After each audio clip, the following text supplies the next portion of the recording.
वाह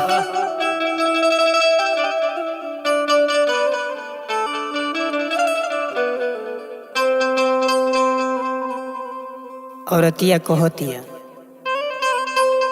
कि जवानी में जरे जैसे जरे आग कोयला के,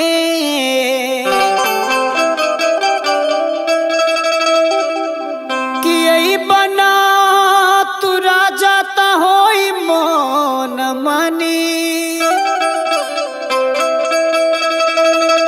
कि हमारा के छोड़ के करे जबू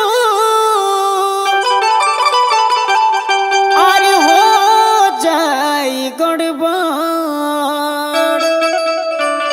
कि पाई अकेले तक हूँ दूसरे पफानी। औरतिया कहतिया कि डोली लेके आमना झमेल हो जाई,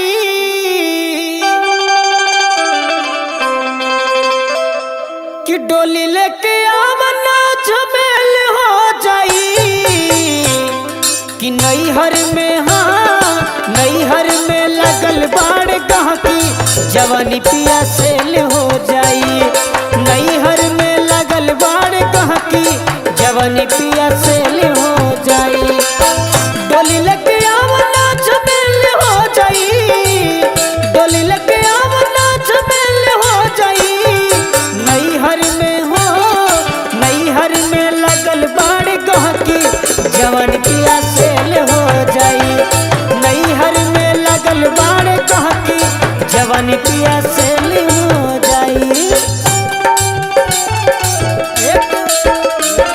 क्या बात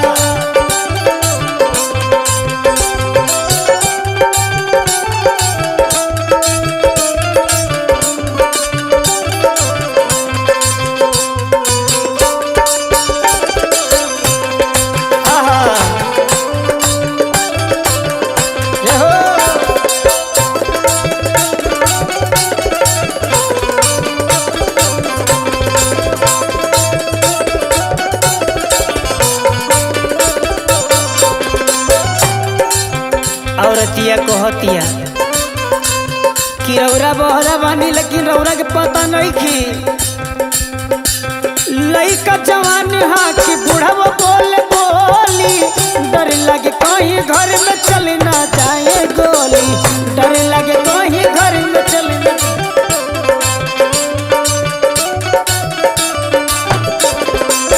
लइका जवान हा कि बूढ़वा बोले बोली, डर लगे कहीं घर में चल ना जाए गोली, डर लगे कहीं घर में चल ना जाए,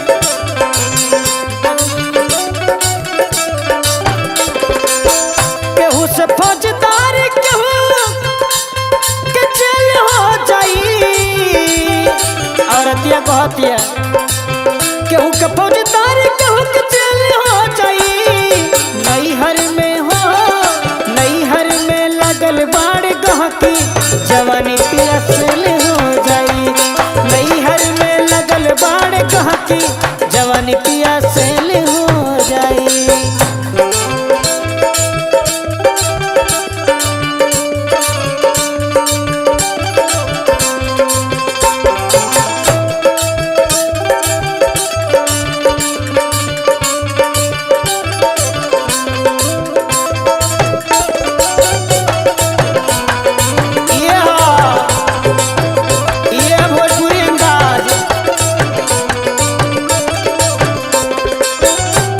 औरतिया कहतिया कि तारा कुछ बुझात नहीं खे, तोहरा बुझाल ना जमाना बात बाउर, छीट दी दोसर के हुओ खरी में चाउर, छीट दी दोसर के हुओ खरी में चाउर।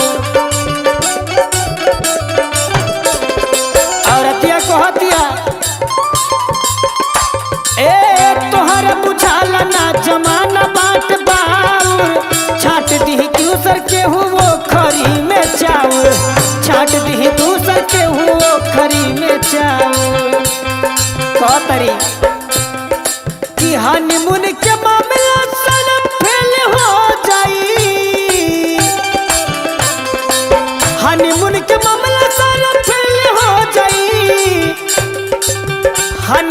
मामला सारा फेल हो जाई।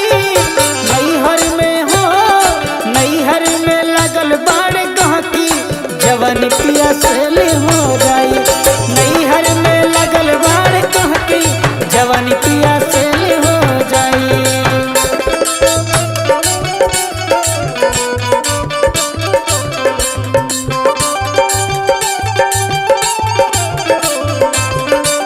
शकीर भैया ये भोजपुरी अंदाज।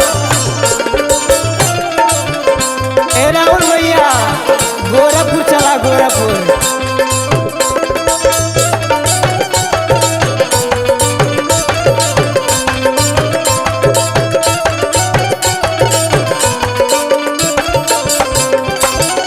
और ही कहा तरीका सूट सलवार पाके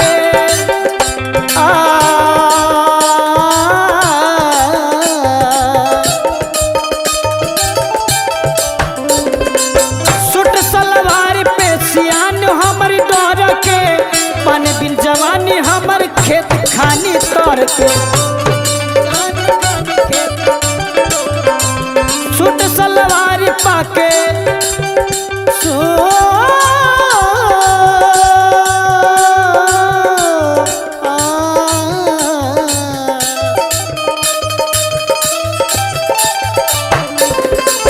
सूट सलवार पाके सियान हमर डर के पानी बिन जवानी हमर खेत खानी तड़पे।